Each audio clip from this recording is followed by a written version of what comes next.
You're all set.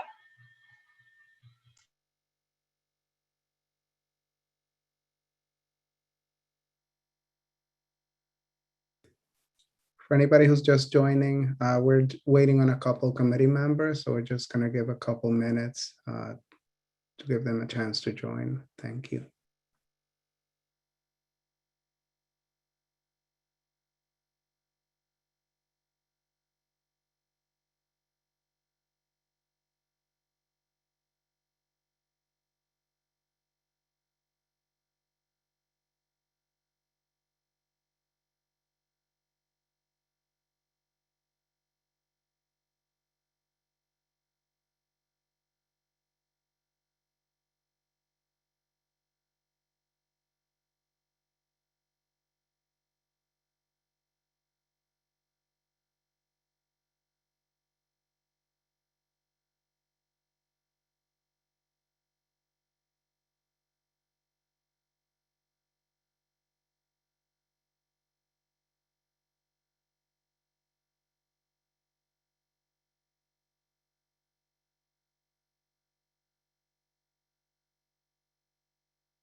Hello. Hi, Don. How are you? Hey, Jeffrey. Hey, Michelle and Steve. Hello. You can hear the ice cream truck saying hello. Oh, I love that sound. Hello. Hey, do you remember the hold button for City Hall and building safety used to be this carnival music? This sort of like cheap tinny music. Do you remember that? No?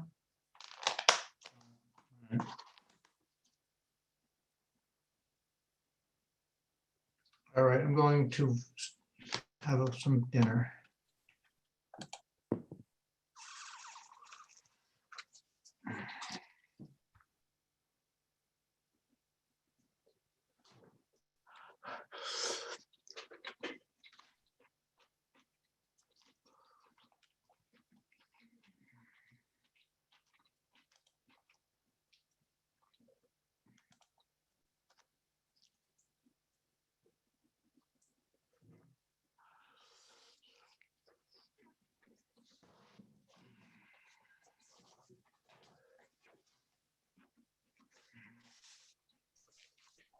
I just texted Patrick O'Reilly. I haven't heard back from him yet, but I think I can get started with the speech and hopefully he'll join in the meantime.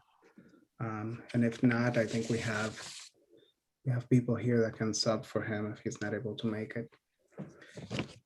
So thank you for joining the City of Kingston's Common Council at our Laws and Rules meeting. Today is Wednesday, May 19th. And before we begin, I would like to go over a few guidelines to help us navigate the system as efficiently and respectfully as possible. We ask that members of the public and press remain muted and off camera for the length of the meeting. The moderator for tonight is City Clerk Elisa Tinti. She reserves the right to mute anyone who unmutes themselves. Council members and city staff will control their own mute button. Good practice would be to mute yourself if you are not speaking to avoid background noise and feedback. If a council member wishes to speak, they will raise their hands and I will call on members by stating their name clearly for our audio listeners. All of our meetings are recorded. Both video and written transcriptions will be made available to the public on the city's website. Although we will not be accepting public speaking tonight, you can sign up to speak at our monthly council meetings. Please email Elisa Tinti to sign up by noon of the day of the meeting, or you can submit written comments for the record by the same deadline. The email address is emtinti@kingston-ny.gov. You can also drop comments off at the drop box located outside of City Hall. We also encourage you to reach out to committee chairs and your ward's representatives at any time. Clerk Alyssa Tinty is the moderator for tonight's meeting. She has the right to log and pause the meeting to eject anyone who has behaved inappropriately. Lastly, at tonight's meeting, we have in attendance Mayor Steve Noble, Council President Andrea Schott, myself, Chair of Laws and Rules, Jeffrey Ventura Morel. Then we have committee members, Rita Worthington, Rennie Scott Childress, Don Tollerman, and non-committee members, Steve Shabbat and Michelle Hirsch. Thank you for your patience during these difficult times, and on behalf of the Common Council, we wish you and your family good health. I now call this meeting to order at 6:39 p.m. Good evening, everyone. The first order of business we have is the Inter-Municipal agreement for the Midtown Linear Park. And we have Mayor Steve Noble in attendance. Mayor Noble, do you want to speak on this? Sure. I'll just be brief about this. As many of you know, we've already, because we've discussed this before, but the Midtown Linear Park is a project that is funded by the County of Ulster. This project will connect Cornell Street to the Kingston Plaza via a paved walkway, bicycle route for residents in the Midtown community to be able to get from one part of Midtown to the other in a safe way. As part of the project, the county received Department of Transportation funding from the state.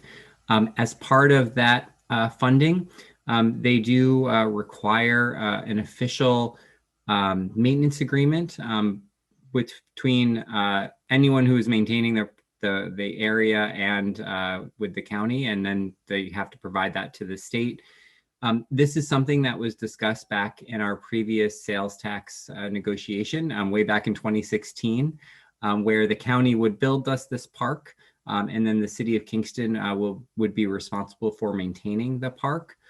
The agreement lays out in more specifics the type of maintenance the city of Kingston would be required to do, and it puts in a specific dollar value, whereas anything below $5,000, a broken sign pole, a bench that has missing slats, we would be responsible for fixing. But anything over $5,000, so any larger capital repairs, would still be the responsibility of the county. And we felt as though that was a fair agreement, and would also make sure that the park continues to be maintained in a kind of expeditious fashion, because we don't necessarily want to be going back and forth between the county and the city to just be able to fix a picnic table. And so, but it now lays it all out in detail. And so what we're asking for tonight is to allow us to sign this maintenance agreement. And you may have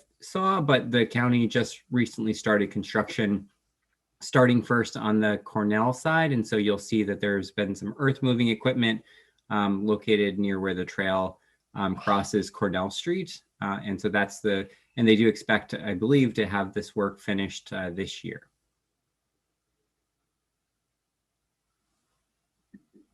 Thank you, Mayor Noble. Any questions? Don Tollerman? Hey, Steve, thanks for making this happen. Question is this going to be paved or just gravel? Do you know? This is going to be paved. And it's going to go into the Kingston Plaza? Yes, it will. It will go all the way to Westbrook Lane. At that point, the trail will end currently. And does this include signage, wayfinding signage? Yes, there is already some wayfinding signage up already. I'm not sure if there'll be additional wayfinding signage, but the county has some Midtown Linear Park wayfinding signage already up that they've installed initially. I'm not sure to the extent that they'll have additional signs with their grant project, but that's something we could follow up with the county on. Thank you. And the last question is, in the Cornell, where it comes out to Cornell Street, it gets very wide there. So is there plans for more than the pathway, but a small park? That has been discussed. I don't know if with the funding that they have for this specific project, that is in the initial plans, I believe, are to just have it be a grasscape. But I don't believe that there are any, with this grant in particular, I don't believe that there are funds to do anything more, but I think that there is the intent that wider space will be utilized more as a park space, because there is some potential to do additional things there, but I don't believe it is part of this actual project. Thank you. Thank you. Steve Shabbat? Thank you. I don't really remember. I know we've had discussions about this before. Is the trail going to be lit? Yes. Okay. Are there other amenities that are being planned, like bike racks or benches, that kind of thing? Or we don't know yet? There is some of that. Again, because it's not our project in particular, we're responsible for maintaining it, but I don't remember off the top of my head exactly what amenities, but there will be those types of amenities in certain areas along the way, I believe. But we could attempt to try to get from the county the final design, and if folks are interested, we could share that with you too. Okay, great, thanks. Thank you. Patrick O'Reilly? Sounds like a great project, Steve. What about policing the line? Will it have? I know that's been an area and of some trouble sometimes down in there, and I know this will probably help alleviate that, which is great. Is there any kind of cameras going to be placed down there, or what kind of patrolling will we do? Do you know? Yes, and so since we, the county put down the initial trail, which is really a rock substance for the last year and a half, there have been very few issues because of the sheer number of people that have been using it. It has really helped reduce crime in that area. This will make it easier for our bike patrol, as well as KPD vehicles, because there will be removable bollards. We'll be able to have access really easily if needed to this space. I'm not aware of any plans for cameras, at least with this initial county project, because it's a Department of Transportation project, but there will be lighting along the way. And so that does lead, there is going to be electricity. And so that will allow for addition potentially in the future of if that's something that the community, requests for this area. It's good to hear that the crime rate is down in that area due to it, and really good to hear, because it's always been a little bit of a problem in that area there. Thanks, Steve. Thank you. I have a question, Mayor, about the agreement. Will there be a cost to the city for this? And the second part of my question, I reached out to DPW, and they indicated that they had been involved in drafting the agreement, but I believe since then, now Parks and Rec is in charge of park maintenance. So are they involved in this somehow? So Parks and Recreation will be responsible for the maintenance of this trail going forward once it's constructed. And so, whenever we add new amenities like this, in this case, these linear parks are relatively low on maintenance. It's emptying trash. It's making sure that, if there's any weed whacking or mowing that needs to happen. We're putting together plans for all of our other linear parks currently with the Parks and Recreation staff. They've recently gone on walks on the new Empire State Trail section of the Brickyard Trail, as well as the Kingston Point Rail Trail. And so as part of all of this, we will make sure to continue to budget accordingly. There will be costs associated with, maintenance of these, mostly from a staffing perspective. And so we will continue to keep that in mind as we go. But I think, as we've all identified, is that these are things that the public wants. And so we just have to make sure that, when we prepare our budgets each year, that we, plan for the right number of staff. Most of the maintenance will occur during the summer growing season when we do staff up anyway, because we get to hire seasonal staff and summer help. But the one thing that we do want to note about this trail that will be different than some of our other trails that are more currently designed for winter recreation, we think that because of the sheer amount of users using this for transportation to and from their grocery store and other vital amenities in the plaza, we are going to be plowing this. And so you'll see that we'll be doing snow removal, starting at about 48 hours after the storm. So we'll have time to do all the city streets, but then our Parks and Recreation crew will go back a day or two after the storm's end to be able to cut a path through here, to be able to make sure that folks who need to get to these vital places can still do so. So that will be just one more task on our list, but at this point, everyone has been involved, in this process. Thank you. Any other questions? Okay, do I have a motion to enter into discussion? Motion by Patrick O'Reilly. Do I have a second? Second by Rennie Scott Childress. On the question? Patrick O'Reilly, go ahead. This area's been plagued with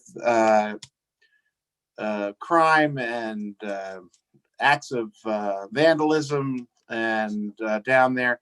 I'm so happy to see it's going to be turned into a linear park, and I'm sure that will alleviate most of that kind of activity in that area, and allowing the neighborhoods there to safely walk to the plaza and get food and get home.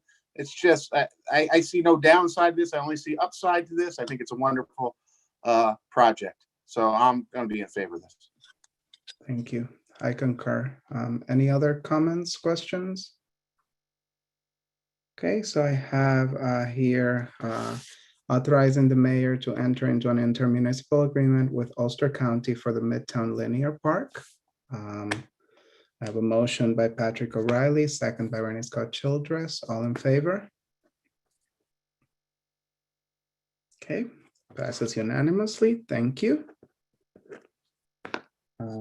Thank you, Mayor Noble. I believe you have another couple of subjects that you're here for. The second item on our agenda is the Peaceful Guardians project proposal. And I believe you and Alderman Scott Childress were working on this. So I don't know which one of you would want to speak first, or both of you, but I'll open the floor up to you now. Yeah, Rennie and I didn't really coordinate before who wants to go first. So Rennie, do you want to start? Do you want me to start? It's your choice. Okay.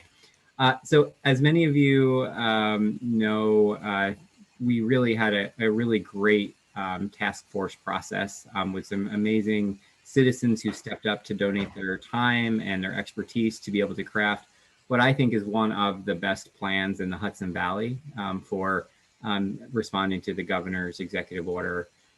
As part of our commitment jointly between my administration and the Common Council members involved, we really wanted to make sure that we continued to move this process forward. And the majority leader and I had an opportunity and have been discussing what is the best path forward to be able to kind of move this plan into implementation.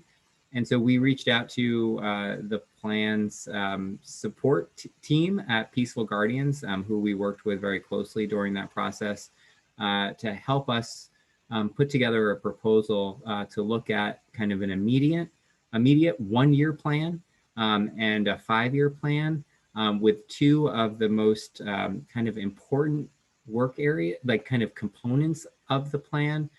And that was building trust, and the legitimacy of the department, and focusing on things like procedural justice and, other trust building activities. And then community policing and crime reduction, right? Those were the other areas that really came out of the report as areas that we could focus on. And both of those are part of the Obama administration's 21st century policing efforts. And so we thought that this would really align well to being kind of the first, right out of the gate, this is what we're going to kind of commit to doing. And I really felt as though having a plan that was developed for the next year by the end of October or by the middle of October or September, I think it was, would allow us to be able to budget for next year's implementation strategies. And then having like the long-term vision that we would be able to also share with the community about what's going to be needed to kind of get, to the real level of community building that we want our police department involved in. And so our hope is that we will be able to, get started on that this summer and be able to, again, have the 1-year plan done in a couple of months and then the 5-year plan done, shortly after that. And so that's my part. And Rennie, I don't know if you fill in the gaps there. For me, one of the crucial things is that Lester Strong of Peaceful Guardians will be very much involved in directing the program. And the reason Lester is a linchpin is because he's been able to develop trust with lots of different communities within Kingston. And I think that's vital if we're trying to work on issues of trust between police and community. So I'm extremely gratified that he's willing to continue with this work. And I look forward to working with him and the others who are involved in developing the program. Any questions? Rita Worthington? Thanks. So the plan, maybe I misunderstood. So you're formulating a plan. Is this going to be with a committee that you're putting together to formulate a plan and then come back to us with that plan? Or is this something that has already been started? So I guess I could start. So what we would do is if the Common Council decides to move forward with this effort, we would hire Peaceful Guardians for $20,000 that over the next, 6-8 months, they would work to conduct a series of meetings with Kingston's constituents and all of the stakeholder groups. They would kind of reach out to all of our partners that we work with and worked with during the creation of the reform plan. They would then kind of respond with potentially doing some additional research and data analysis, which is something that we identified in 203 of not being able to dig deep enough into some of the data to be able to help put together the kind of the short and the long-term plan. And then they would create that kind of strategic plan for us as a city to then be reviewed and then adopted to be able to then begin the implementation of over, that 5-year period. And so that was, I think, our hope here, and that there would really need to be, it would be up to Peaceful Guardians to then reach out to all of the groups that we've identified and that will continue to identify, everything from the Tuesday meetings that occur to, the organizers of, some of our other community groups that have been very active in these issues. We would really try to touch base with all of them about how do we take these steps that we've talked about in the plan and actually implement them here in Kingston at the local level.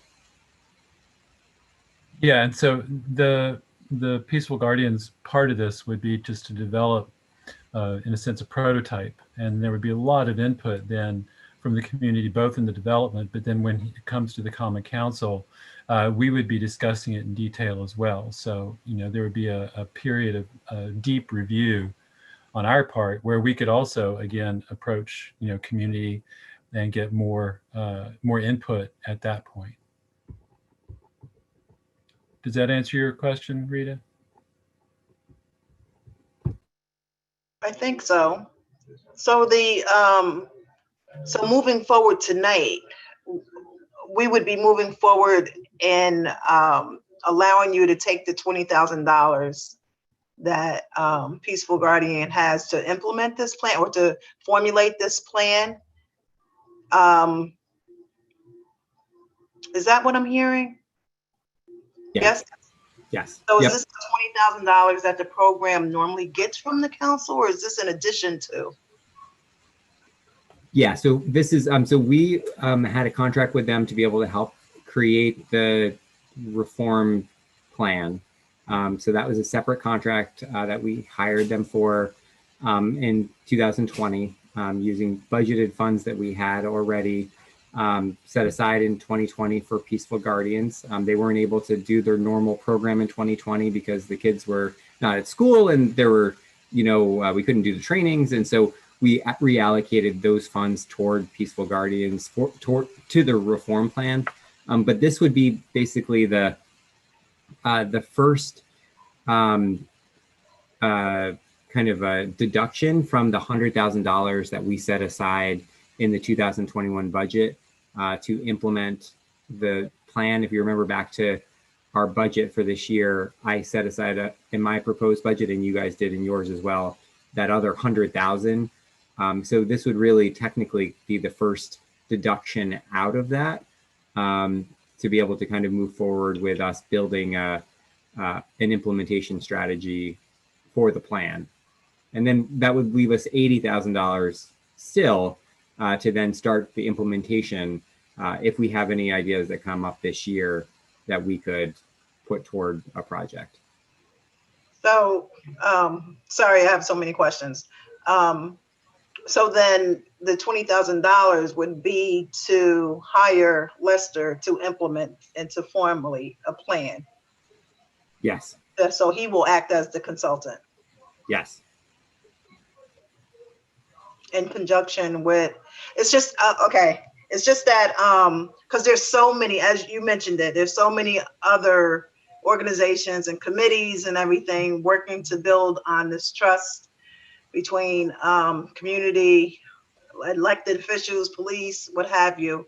So I just want to make sure that we're not doing like we're not doing double work here, and that all of the important entities will be involved in all of this. And this is not just going to be,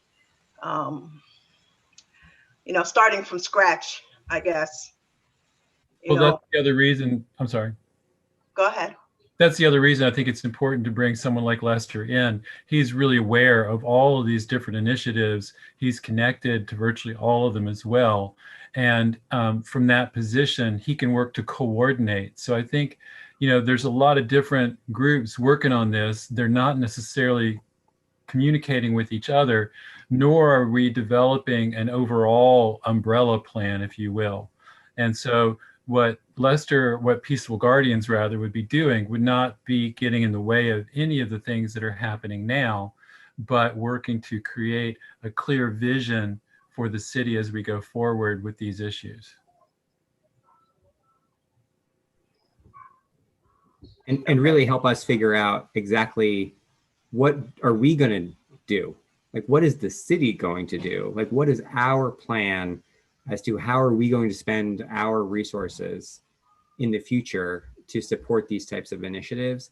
That's really, I think a big part of this too for us is that I think that this will help us decide, well, where should we be putting our taxpayer dollars and what areas should we be focusing our, limited resources, but we do have resources that could go to support, these different pillars and to support the implementation of the plan that the governor's office required us to do.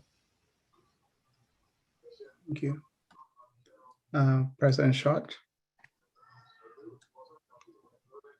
Hi, thank you. Yeah, I just actually went back and reread the communication because I was listening. I'm hearing talk about approving the $20,000, but I just want to clarify because the communication didn't actually specify that we were going to be doing anything with the funds. It just said it was talking about they were going to present the concept tonight. So which is why I put this on laws and rules and not finance. So Can you just, I guess, clarify what exactly, I mean, Rita asked for the clarification. So you're asking this committee to spend the money. So this wouldn't really be the appropriate committee, but that's not what the communication read. So is that just something had changed, or what happened here?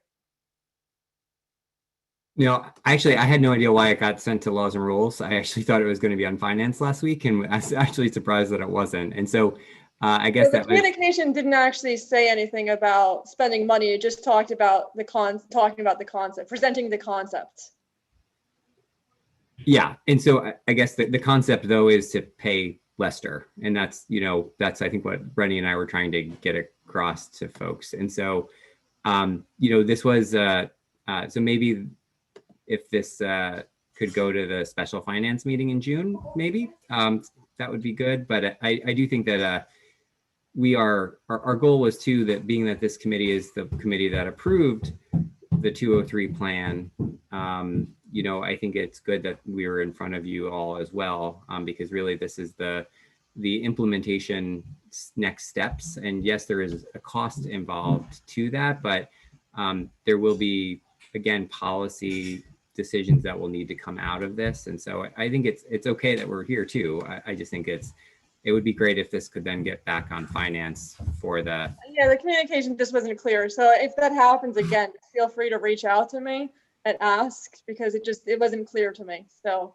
but yeah, I mean, we're all on the same council, so it doesn't hurt for all of us to hear it.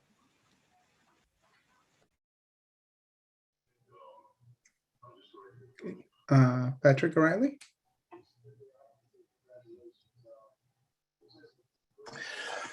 And Steve, I bet you remember when you heard me call on your phone, panicking. You needed to do something about the violence and the gun violence in town.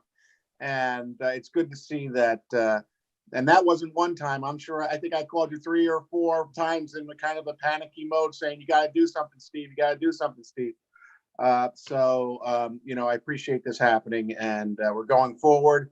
You can tell. I mean, I can just feel that we're really trying here to do something positive, to get rid of, you know, to quell the violence in our town, and that feels good, and I appreciate that. Thank you. Yeah, this is something I'm absolutely in favor of. So if it needs to go to finance, and then I guess when you're ready to present the 5-year plan, I believe that would be when we would approve it, when this committee would approve it. So we'd be happy to hear back once the cost is sorted out. Steve Shabbat? Yeah, sorry, I got cut off there. So pardon me if any of these things are redundancies, but I just want to make sure I have everything straight in my mind here. So is there already a proposal kind of in place, just waiting to move forward? Or is this $20,000 going towards the formulation of a proposal? Yeah, so this $20,000 would go toward the formation of the proposed 1-year and 5-year plan. Yes. Okay. So you'll have to refresh my memory. When we voted on the 100,000, is that a cap that we have to spend on this project, or is it open-ended? I can't recall, you know, how we arrived at that. I don't know if anybody else remembers. I think my intent was to just have it be a placeholder, because at that point last fall, we had just started the 203 executive order process, and we weren't sure what recommendations were going to come out of that. And so we just set aside 100,000 for, you know, kind of to be able to take it to the next steps. So there's not a cap. It's just that's what was set aside in the contingency fund for that. But we could spend under, we could spend over. It's really up to the council to decide, you know, how much to spend. But Just to clarify, Steve, so Steve Okay, Shadow, we're only the current proposal or with Peaceful Guardians is only asking for 20,000 of that 100,000. So it would leave 80,000 rather, if right. we see something that we could get done during this process. Okay, so the 100, we just kind of set the bar someplace. Pretty much that's what the 100,000 is, right? Okay. Okay. Any other question about why it's in laws and rules and not finance? And I guess that's been answered already.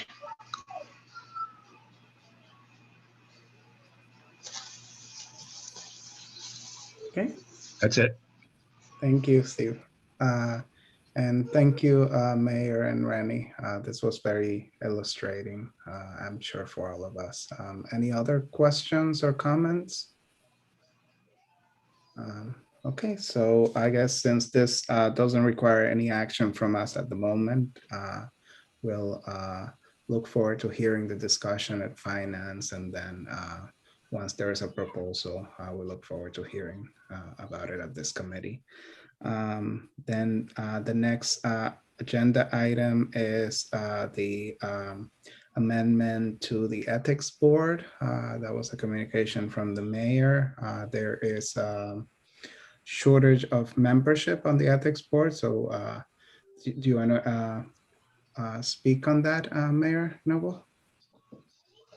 Sure, I'd be happy to. There have been a few ethics board members who have left recently, leaving a couple of vacancies on the board. And there are, I think there's at least one member who also would like to continue to serve, but whose term has expired. And so there is definitely some opportunity there to make some appointments, and just to kind of remind everyone about the process here. When we wrote the ethics law, we wanted to be able to make sure that the appointment process included 3 recommendations from the Common Council to me to be able to appoint. We then included then language for the mayor to make 2 recommendations himself, and one of those being a city staff person. And so tonight, I was recommending a few things. One is to be able to ask for recommendations from the council for at least the 2 vacancies that I believe exist on the council's, for the council recommendations. And then to ask to remove the requirement of one of the members of the ethics board to be a city employee. I felt as though, at this day and age, even though I know the law was updated back in the 2015, 2016 timeframe, I really feel as though most of the complaints that have come into the ethics board have been regarding city employees, which would make sense because it's the City of Kingston ethics law. But to have another city employee kind of standing in judgment has really, I think, could lead to potential conflicts themselves. It could be a colleague, it could be a coworker, it could be a friend. We have a relatively small group of staff. And it also could lead to additional work, whether on purpose or not, being placed on that city employee to help take care of the administrative functions of the board, which was not the intent of the law, I don't believe, to be able to have that city staff person that gets appointed to kind of act as the secretary or the clerk or the filing agent. None of that's stated in the resolution as such. And, it could also create, issues with us, with our contracts with CSEA or police or fire or whatever union that employee may be represented by. Is this person serving as a work purpose or is this a volunteer purpose? And so I really think that it would just be much clearer for us in the community to just eliminate that provision of it having to be required to be a city employee, similar to what we've just done with the planning board, and removing that requirement. I do think that it's also appropriate to, remove that requirement from the ethics board at this point. Thank you. President Schott and then Patrick O'Reilly. Thank you. Yeah, I think that having a city worker is a great idea. I mean, for the planning board, for the ethics board, I fully support that. I do have some questions on the process of recommendations, just so we're all on the same page with that, because the code does say that the council shall recommend 3 members, which means, of course, that's not, you don't have to take our recommendations. At least that's what the law says. So are you here tonight saying that you're going to take the recommendations?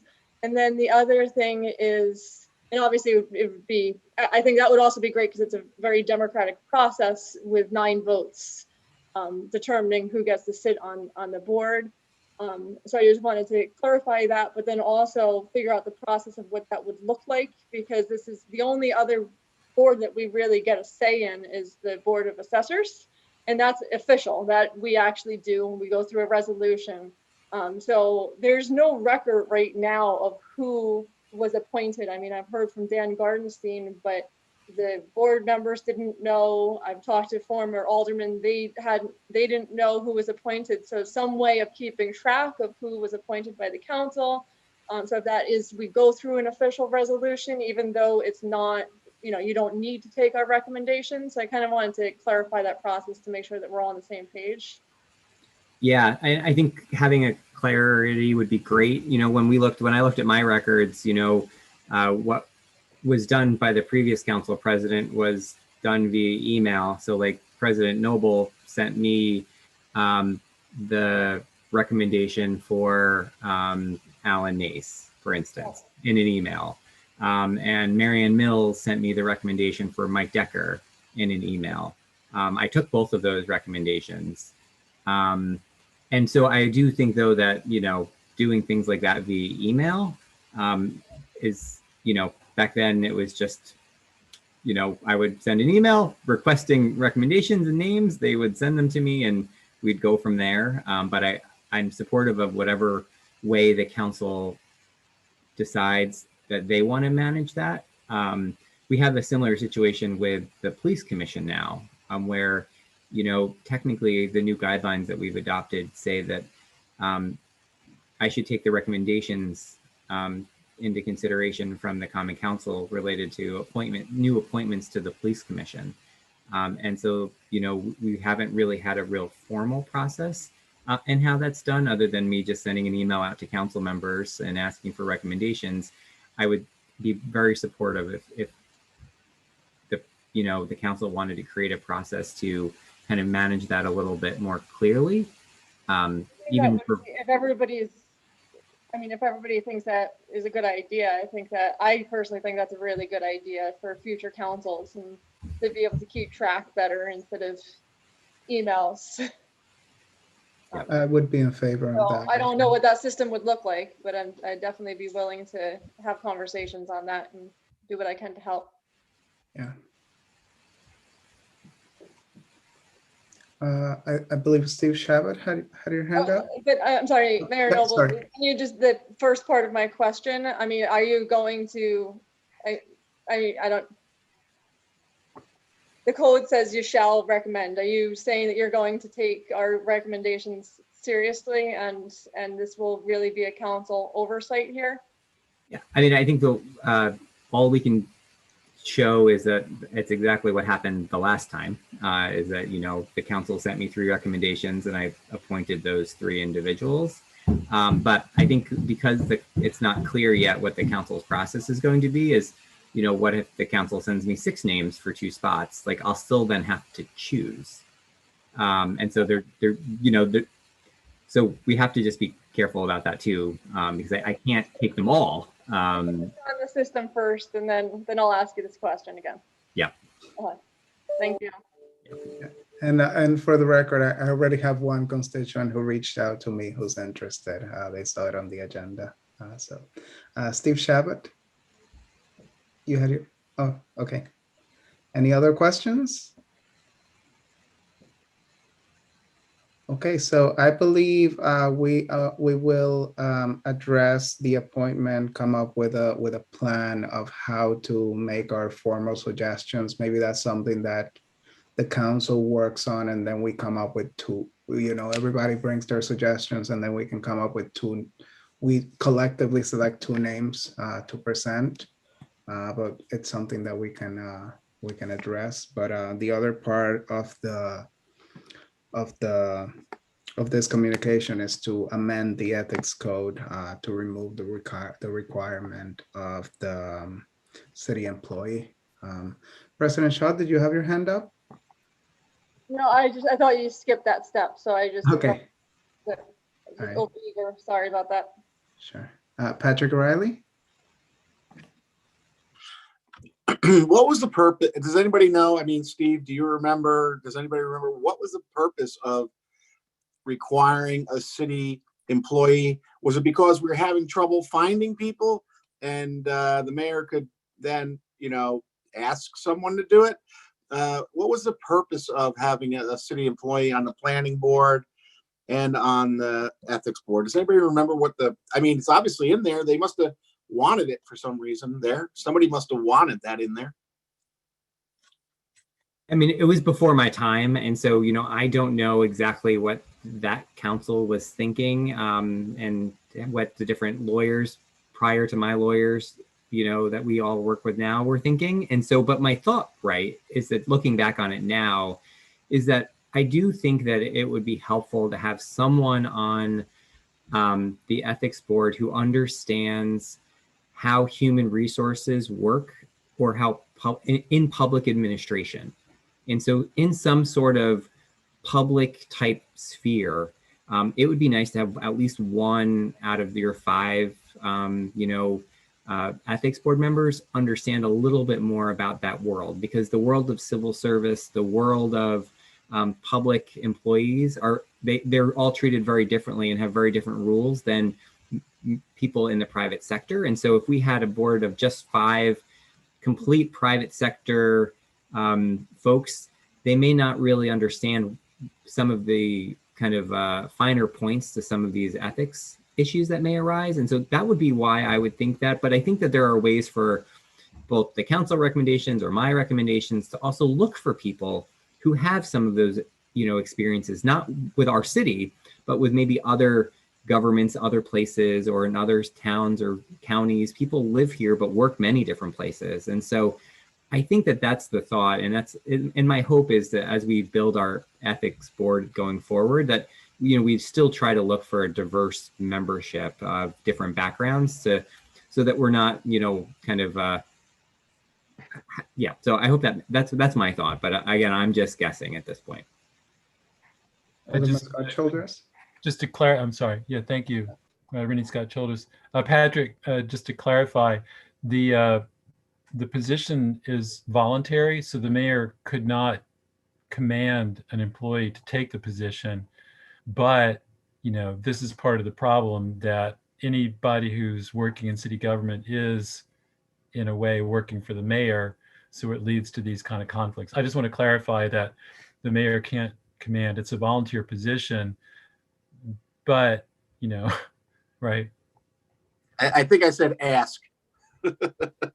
Yeah, ask. Right.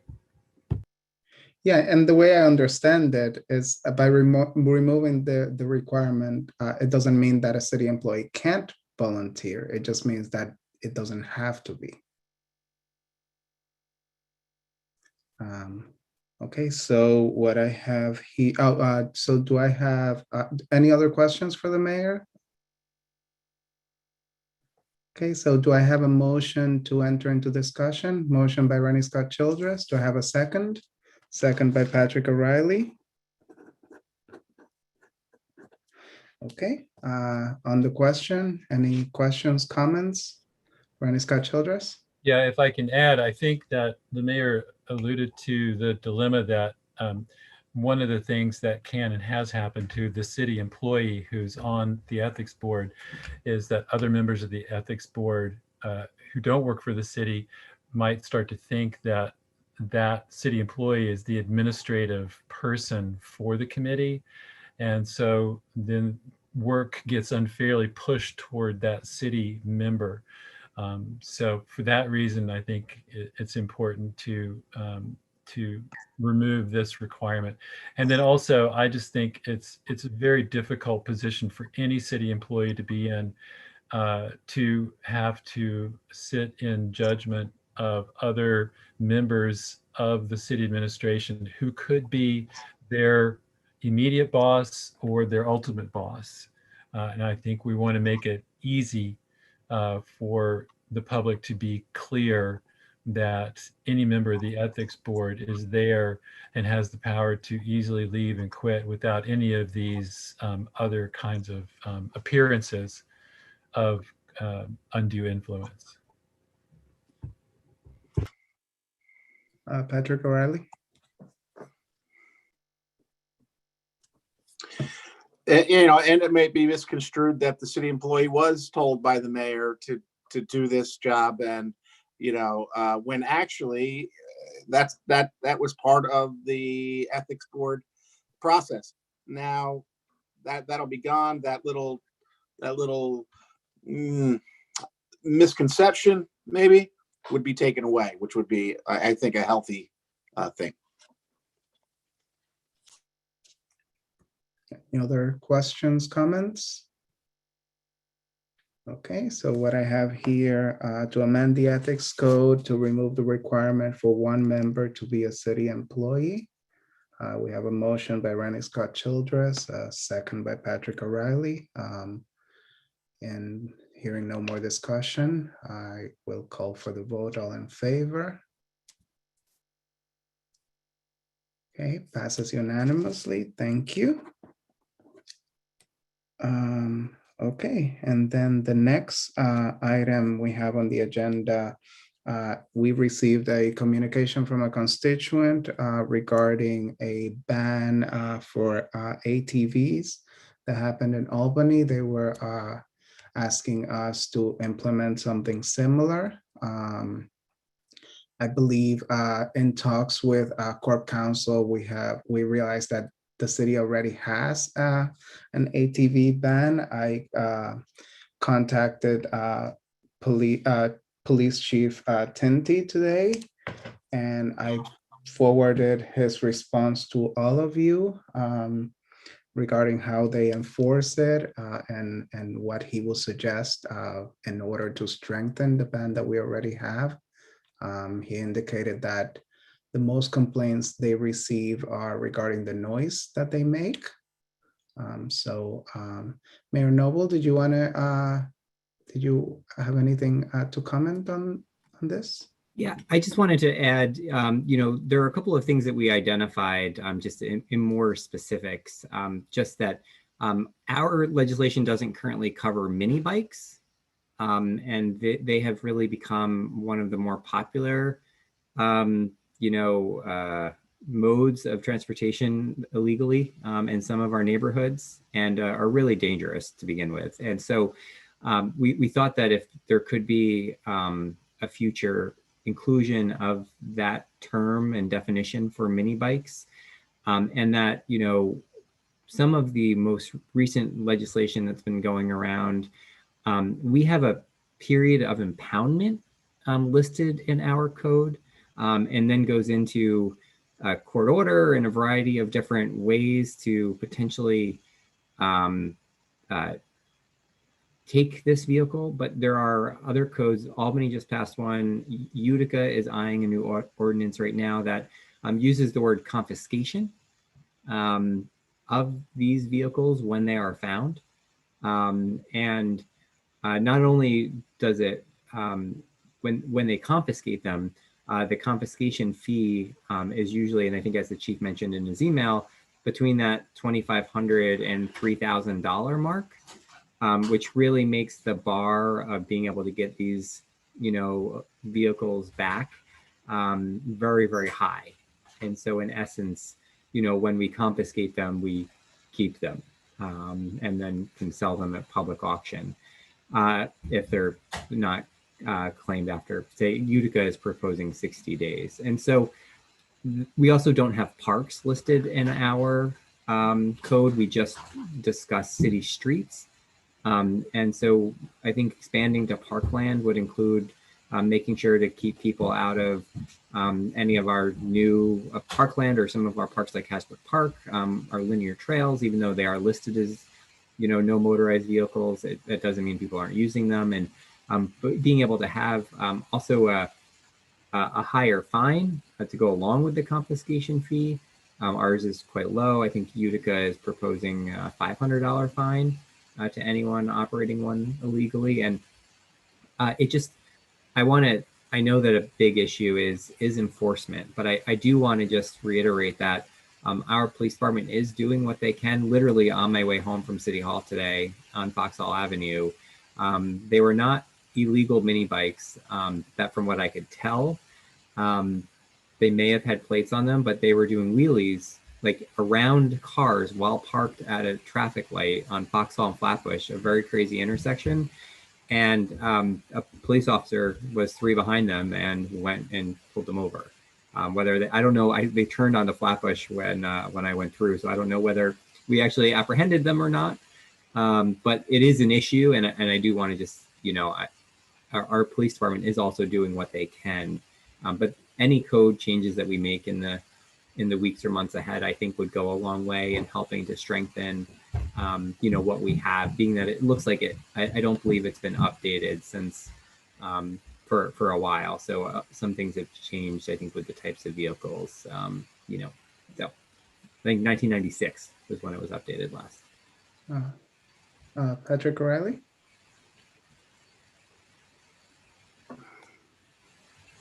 Yeah, these guys have been getting pretty brazen on their bikes. They're going to the store on them. I was in Baltimore, in the city of Baltimore, and I was amazed. The kids would just drive their motorbikes right down the sidewalks, right through the streets, no plates, no nothing. And very difficult. I talked to the police officers. They said it's very difficult to enforce to pull these kids over because you hit one of them with your car trying to pull them over or something, and it's a legal nightmare. So they kind of just allowed these young people to ride their motorcycles with no registration, nothing, on the streets. It was pretty amazing. I never saw anything like that. But now in Kingston, I'm seeing the same thing. So it is becoming a problem. I think that we're going to have a problem. A young person gets a mini bike and they ride on the street. Should it be confiscated for $3,000 because a 14-year-old made a mistake? That's a tough thing. I mean, do we give them, 1 chance, 2 chances, 3 chances, or do we just take the bike because a young person made a bad choice? I don't know. This is a kind of tough thing that the police will have to deal with, and our legislation, has to be kind of understanding that who's driving these mini bikes. Usually, young people are driving these mini bikes. I know I don't have a mini bike, and I'm not driving one around, but young people are driving these things. Sometimes they're young adolescents who aren't making good decisions. $2,000 to $3,000 is a lot of money. It's kind of, you have to, it's a balance that we're going to have to take. And it's not going to be easy, is what I'm telling you. But if they're banned, they shouldn't have them anyway. So if we confiscate it for, and say pay $3,000, it means they're just not going to get it back because it's banned in the city anyway. Any other comments, questions? I know, but young people do things, Jeffrey, Oh, I know. I was young once, believe it or not. Steve Shabbat? I just want to make sure in reading that over,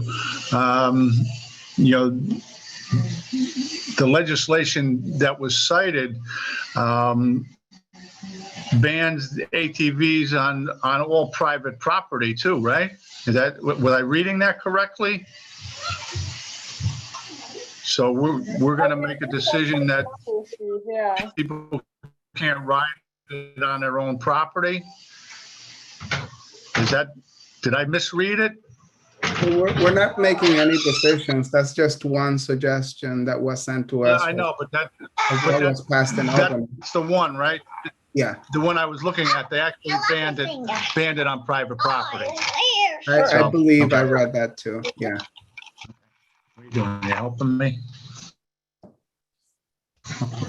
Okay. Hey, look Hi. at that guy. Somebody's third birthday Happy party. birthday. Happy birthday. Say hi. This council member. Say hi. Who's that? Okay, that was the only question I had. Rennie Scott Childress, then Patrick Riley again. I'd like to build on what Patrick says. Yeah, I've seen, a number of young kids who are clearly too young for a driver's license. There's also golf carts. We've got a couple of golf carts that young kids are driving around this neighborhood. And the, two things I've noticed. First, they don't have licenses. The vehicles don't have licenses. So they're clearly not, passing any kind of inspection. And the second thing is, I've noticed a disturbing tendency that the people who are driving these illegal vehicles are also not taking adequate safety precautions, so that the folks in the golf carts aren't wearing seat belts, but they're driving on, Pearl Street, which has cars going 30, 35 miles an hour. Or there's somebody who rides an ATV around on Upper Linderman, never wears a helmet, and this is just a recipe for disaster. Patrick, you were next, and then President Schott. Let President Shaw go first, please. Thank you. How gentlemanly of you. Thank you. Yeah, I mean, I was coming home from work the other day and saw somebody on Hasbrook Avenue doing a wheelie on one of these. Scared the what's it called out of me, seeing it. And I know that they're just becoming trendy now. My issue isn't against strengthening this, because I definitely agree with that. I'm just wondering if we could start with, maybe folks don't know what our rules are. As always, as an educator, that's where I go. I don't know if that will stop everybody, but I didn't know, and so I had to look up to see what it said in the code. And I don't think many of the council members, at least that I've spoken to, was aware of anything. So if there's something that we could do to, start there. But I also just think it's really important to talk to law enforcement about this. So thanks, Jeffrey, for reaching out to Chief Tinty. And maybe we could bring him in for next meeting and just have folks for this next month to just kind of read what we have and come up with ideas. But I think it's super important just to make sure, what's working for them now and what they're able to be able to do in the future. Because if we're going to strengthen a law, we have to make sure it could be enforced by them. So just my 2 cents worth 1 cent. Go ahead, Patrick. Steve mentioned the private property, and Jeffrey, I think you mentioned it too, right? Riding on your own private property. That must be more of a noise kind of disturbance. I got a guy next door who takes out his leaf blower every day almost. I'm like, wow, man, what? He needs to blow leaves every single day with this big backpack thing on. It's horrible sounding. I mean, there's lots of things that cause noise. And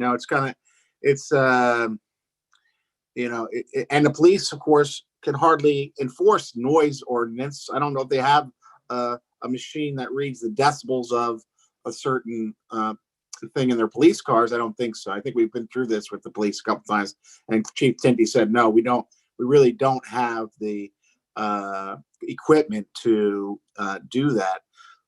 So that's going to be a tough one, enforcing the fact that you can't do something on your own property. And the other thing is the noise, right? We have lots of things that cause noise. Steve Shabbat. Yeah.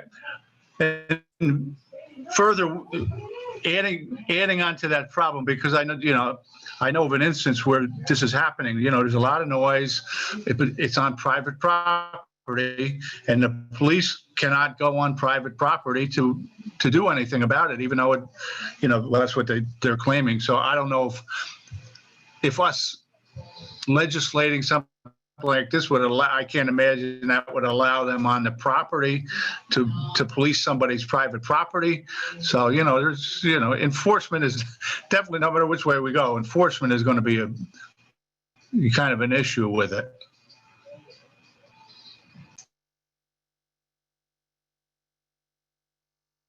I agree with that. I think talking to Chief Tinty and maybe bringing him in next month would be a good start while we continue to research this.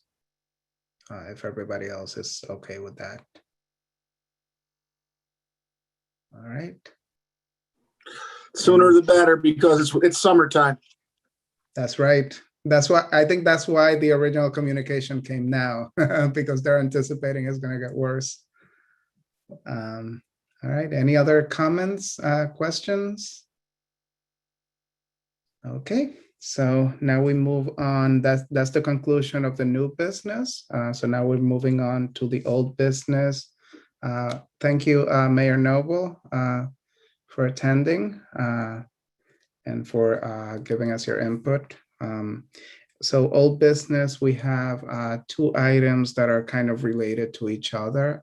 They are the accessory dwelling unit proposal and the short-term rentals. And Alderwoman Hirsch had a presentation for us that she kindly put together to illustrate where we are and where we should be heading with this issue. So I will give her the floor now. Thank you, Alderwoman Hirsch.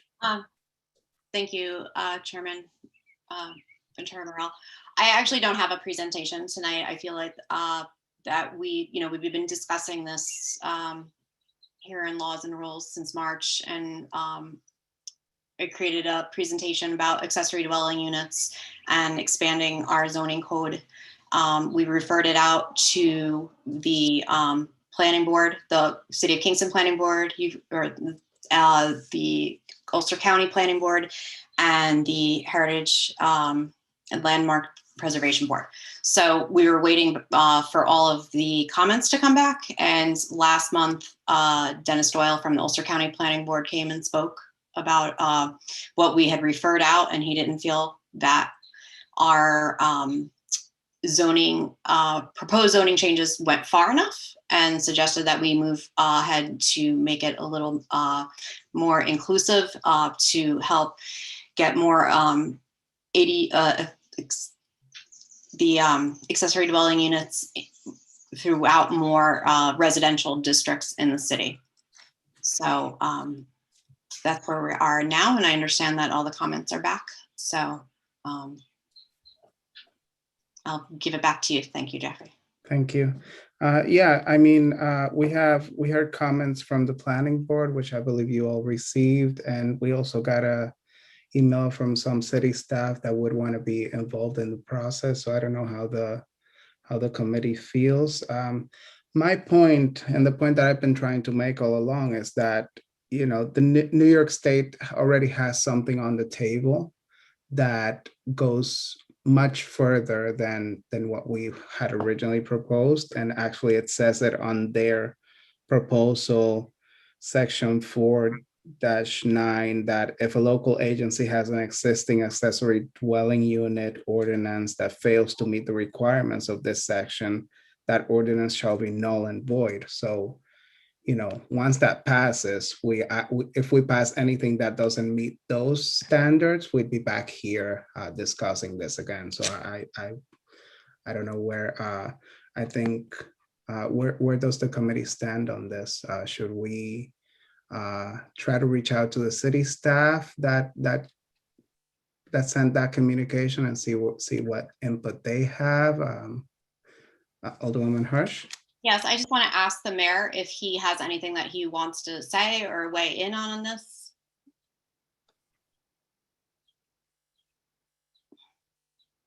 Yeah, I mean, we have talked about this at the city level, with our corporation counsel's office and our housing director. And, we really feel as though the work that has happened to this point and based on the comments that we received from the county and others, the new updated draft, I think is really, this is a great opportunity, I think, for us to be able to go to the public with this concept and really to be able to hear from all of the community residents, the organizations that are working to create housing in Kingston, the folks who have had experiences trying to build ADUs here and elsewhere, and to be able to have an open dialogue with everyone. And I just feel like this could be a great, opportunity. But I do feel as though our staff is, thankfully with the hiring of Kevin, he is really knowledgeable in this area, and he's also very familiar with seeker and all of the requirements necessary for us to kind of go through this process. And so I feel like we're in a really good place now in terms of our knowledge level, much more so than we were even just a few months ago. And so for me, there's a level of comfort in knowing that as you guys have this discussion. Thank you. Rita Worthington? Thank you, Jeffrey. So yeah, this is really an important issue, the ADUs, and I'm certainly definitely for them. I worry though, what Jeffrey talked about, the state legislation coming in and will preempt basically anything that we do that does not line up with what they've set forth. And secondly, the communications that we got, not only from the planning board, but also from city officials saying that, they really want to have some input into this. And, they're going to be the ones that's going to be enforcing this. So it's going to further tax them. And so, I would be in favor, and I know that we've been lingering with this for a while. I do. I understand the housing crisis in Kingston. I'm a big proponent of saying we need to do something about the housing crisis, but I just want to make sure that we get this right, so we don't have to come back and do this all over again. And so it may make sense to maybe table this and or have some our official, the people that's going to be enforcing this to come in and talk to us and give us their input on, what they think should happen. I'm sure that all of them too agree that there is a housing crisis and that we need to do something about it. So I think people are on the same page as far as that's concerned. But I do think that we need to include them in this, so we're not, kind of spinning our wheels here. So I'm in favor of waiting on this. And Scott Childress? I would like to second what Rita was saying about waiting, getting more information, really thinking through what looks like is going to be in the state proposal, because it doesn't seem to me to make a lot of sense to go halfway and then have to change things again if it's going to be significant. And so that would be something for us to be very clear on. And but I also like what the mayor was talking about. We need to include the public in this, because this is a significant step for us in terms of trying to address the housing problem.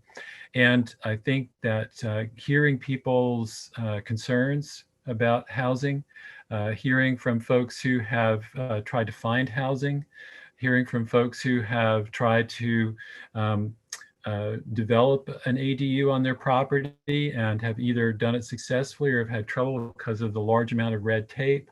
So I think having some kind of public forum would be a great idea, while we are also looking at developing the legislation.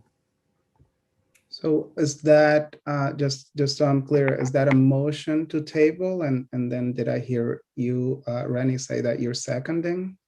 I don't think we need a motion to table because we haven't voted on the legislation. I thought the only thing we voted on was to send it out to for comment. That's correct. Thank you. Alderwoman Hirsch, and then Patrick O'Reilly, and then Don Tollerman. So my understanding is procedurally, the next step that would happen would be once we have the comments back from the planning boards and the heritage area, we set a public hearing. So that is the public engagement piece. And we've heard a lot about housing in our community for years, even before the pandemic. So I just find it baffling that it's stalling out like this to even have conversations. And we're talking about tabling. We are the Common Council. We set laws and the zoning in the city. So we don't defer to department heads to set the agenda. We have to help set the agenda. So I just would like to see laws and rules move forward and set a public hearing per our procedures. Thank you. Patrick Riley. I just want to thank Alderwoman Hirsch for bringing this to the forefront and getting this moving and getting us thinking about this. It's an important topic. It's an interesting topic. When people are trying to put this kind of unit in their home in my ward, I go over, take a look at the property, and I'm usually 100% for it. They're putting their mother in the garage, they're ripping it out and they're making it into a little home, and in the back or on the side of their home, it's adorable usually. And hopefully we can go forward with this in some fashion. Alderman Tellerman and then Alderwoman Hirsch. Yeah, I'm also in favor of moving forward with the, scheduling a public hearing. I think that some of the public thinks that this allows building on front lawns, which is not true. So, these accessory dwelling units are not going to be, along the street. They're going to be up above, below, in the garage. So, even for that misconception, the public hearing is very important. Thank you. Alderwoman Hirsch. Hi, thank you, Chairman Ventura-Morel. I just want to say that when the state comes, if they pass something, right, they're not going, it's a framework. And all the municipalities in the state then are being given a framework within to then make ADUs happen and not be restricted in residential areas. And there's like minimum standards that will have to be applied throughout all residential areas. So we're going to have to do this work no matter what. And there's nothing that precludes us or stops us from even doing it now, except our own arguments and our own unwillingness to move forward. So I don't see it as unwillingness to move forward. I think that the arguments that I've heard is it's not about stalling or I just think it's a good idea to build partnerships with the people that will be in charge of enforcing it. Maybe they have ideas of how it can be enforced, so how we can write it so that it can be better enforced. So I don't think it's a bad thing to hear more opinions. I think that's always a good thing, and to include more people. Alderman Scott Childress and then Mayor Noble. Yeah, I see this as still running smoothly here. I think, I'm in favor of ADUs for sure. They're really important in terms of trying to help families stay together. A lot of times ADUs, people build them. We have a family right around the corner from us who wanted to build an ADU but couldn't. They wanted to have one of their elderly parents move in with them. So they had to actually renovate a significant portion of the interior of the house to make it handicapped accessible for him. So, I've got a very clear example of why ADUs can be important. So I just think, the next step would be to have a public hearing, but I think we also want to make sure that we're making partners with not only the people who might enforce, but the people of the city. There's some people, as Alderman Tollerman alluded to, who are very uncomfortable with the idea because they haven't seen it yet. And I would like for us to really work with the people of Kingston to help them see it so that, we have a really large amount of buy-in I don't want to be part of ramming something down folks' throats on this. Mayor Noble and then Alderwoman Hirsch. Yeah, I just want to reiterate, I think that by scheduling a public hearing, it also gives my staff an opportunity to hear from residents about what issues may come up, which would then allow my staff to be able to better address those concerns to you in terms of what capacity would be needed in certain departments or what other issues that we may need to be able to address. But until we can hear that from the public and from the folks who are going to be affected by these, it's really hard for my staff because to be able to provide you with any guidance on what impacts this may have. We've done our own research where even the most aggressive cities in building ADUs of our size, using the 25 to 30,000 range of population, at most build anywhere from 20 to 30, ADUs a year. And that is the most they could build. Most likely in New York, because we have more permitting and more requirements than a lot of other places in this country, we may be more in the building 10 to 15 of these. And so from a staffing and a management perspective, compared to the number of permits that we're seeing just because of everything else happening in the city, it's a very, very small fraction. 20 new building permits a year compared to the 400 that we've added since 2017 a year. It's a minor amount. But yes, there is going to be capacity issues, but I really think it would be great for my staff, from both the planning staff to the building staff to any other staff that we have that could be, have to manage pieces of this, to be able to have that public hearing and to have people be able to tell their stories about what it's been like to go through this process and what it's like for their parents to not be able to live in their community because they can't afford and they don't want to put them in the nursing home because they want to live nearby and in an attached residence and things like that. So I just think that we should hear all of that, from folks. So that's my 2 cents here. Alderwoman Hirsch, then Patrick O'Reilly. So I just would also like to say that because these kinds of conversions have been banned in many municipalities and we've allowed it in one zone, right, with like a lot of red tape and layers for people to be able to put in ADUs, that there's possibly illegal conversions that already exist in our city, that if we were to be passing some broader allowances for ADUs, those conversions may come online as being legal conversions, and then they can be inspected properly, and people's safety can be, better regulated, and that we aren't putting people could be at risk right now be at risk. Alderman O'Reilly, then Alderman Scott Childress. I'm a little confused. Is Michelle, are you saying we should not have a public hearing on this? We should just go ahead with this? Is that what you're saying? No, I'm saying we should schedule the hearing. That's like the typical process when we send the Laws and Rules Committee sends out. Isn't that the same thing? Isn't that the same thing the mayor's saying and everyone's saying? Aren't you saying the same thing? Is there something different? Am I missing something? At the beginning, there a couple of members of Laws and Rules were saying that they wanted to wait and go to city staff and speak to them about it. But can those people speak to it again now? I'll defer to Rita.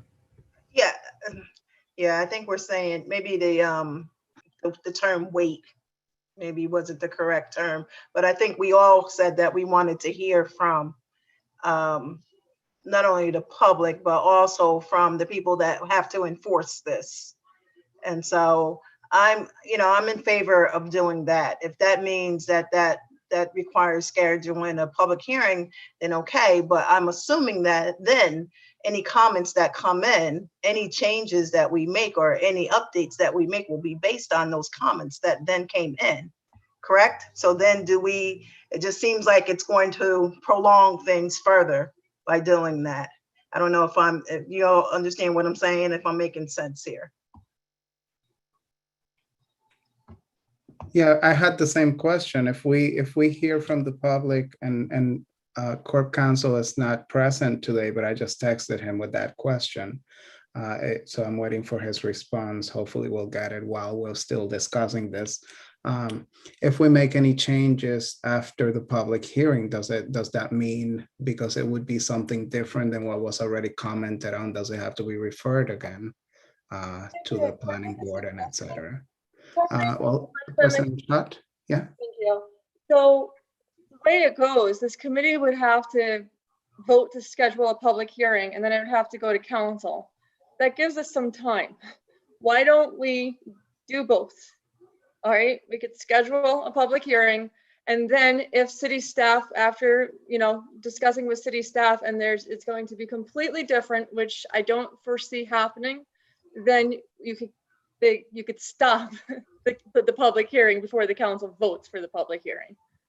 Okay, so you're kind of rolling two balls at the same time. That was my next question. Can we do both? So thank you. That's a very good strategy. Alderman Scott Childress. I would like to make a motion that we schedule a public hearing for the purpose of discussing altering our ADU regulations. Okay, that's a motion by Rennie Scott Childress. Do I have a second? Second by Rita Worthington. Any discussion? Do we have to decide on the date now or yes? So Elisa, do you have the calendar handy? Do you have any, sorry, I didn't give you a heads up on this. Do you have any dates that would be available for a public hearing before next month's Laws and Rules? Well, right now, we don't have anything unusual scheduled. So if we do need to have 10 days notice, of course, for the paper. So how about Tuesday the 15th, because the 14th and Monday is Flag Day. Tuesday the 15th, it gives folks enough time, but still before Laws and Rules. Okay, Tuesday what was that? Tuesday the 14th? Tuesday, June 15th. Okay. what time? That's up to, I just picked a date just to make a decision. So whatever you guys want to do, if you want to keep it consistent, 6:30. 6:30 is usually good. Is everybody okay with 6:30? Okay, so we have a motion to schedule a public hearing regarding the ADU legislation for Tuesday, June 15th at 6:30. We have a motion by Rennie Scott Childress and a second by Rita Worthington. All in favor? Opposed? Patrick, how do you vote on the public hearing?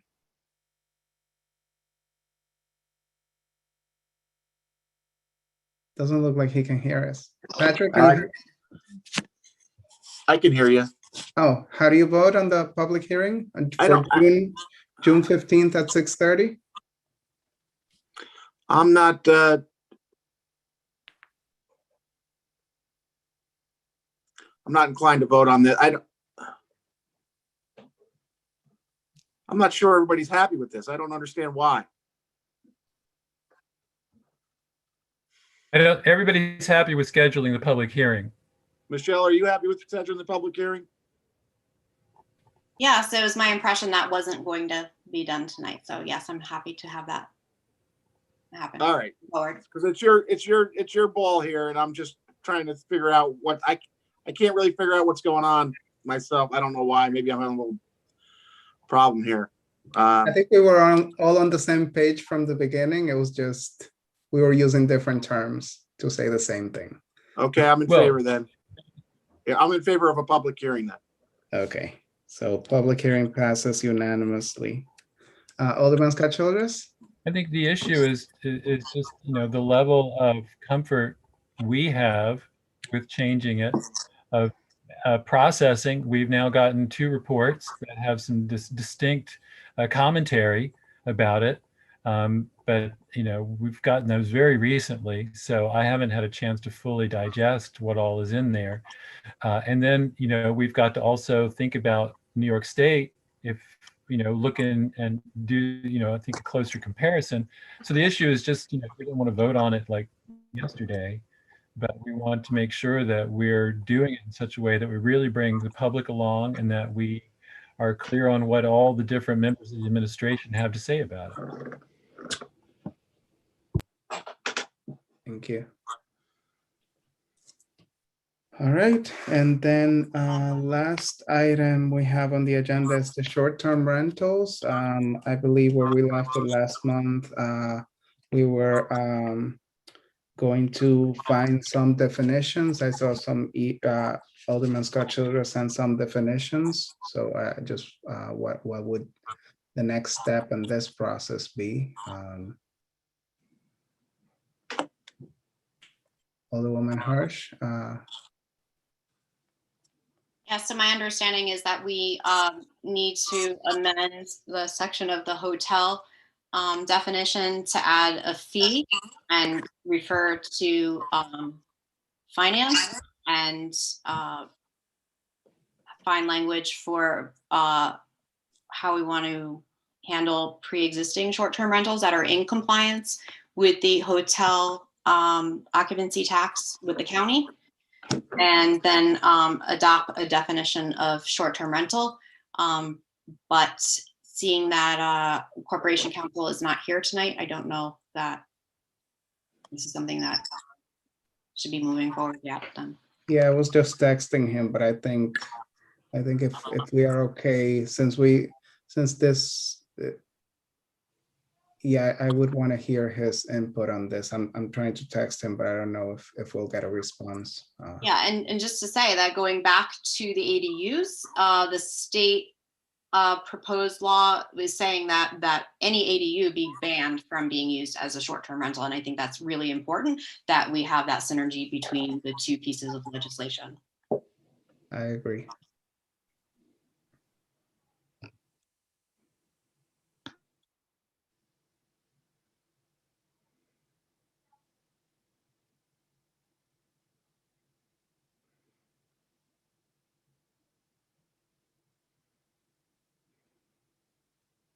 Sorry about this. I'm trying to text Corp Counsel. He said he would be available via text.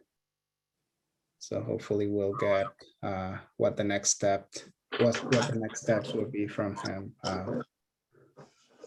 Alderman Scott Childress.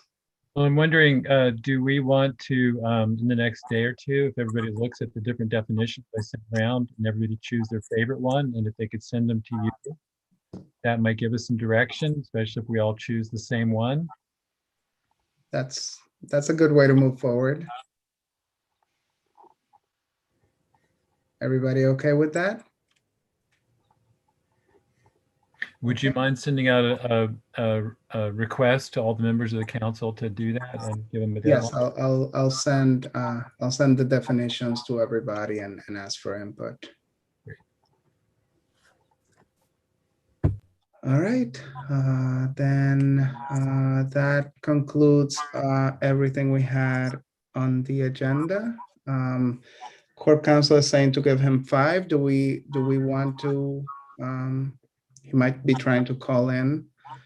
Do we want to hear from him, or should we just reach out privately and then address this at the next month meeting when he's present to give his comment publicly? If he calls in, though, won't it be public? I'm not sure if he's calling in. He just said to give him 5.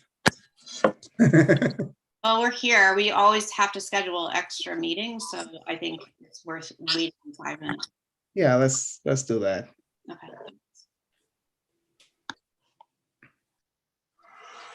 Is it Dan or Kevin? Dan.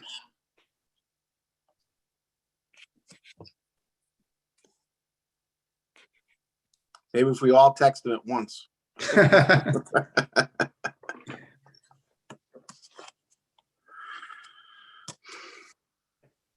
And he is usually at these meetings. He apologized, but he had something come up at the last minute. Some other city related business that prevented him from being here.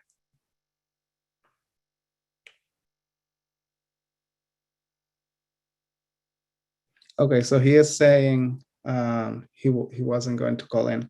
He's saying that the next step would be choosing the definition and then amending the section 277-11 to include the attached whatever definition we choose to the short-term rental. I think coming up with a definition then should be the next step, and then we can vote on amending the code. Alderman Scott Childress. Would it be helpful for me to resend to you the definitions that I collected so that you could include them in your email? I have them, but I don't know if everybody else on the committee has them, but oh, well, I'm going to resend them anyway, so that's fine. Okay. All right, so that concludes our agenda. Any other business that we need to discuss?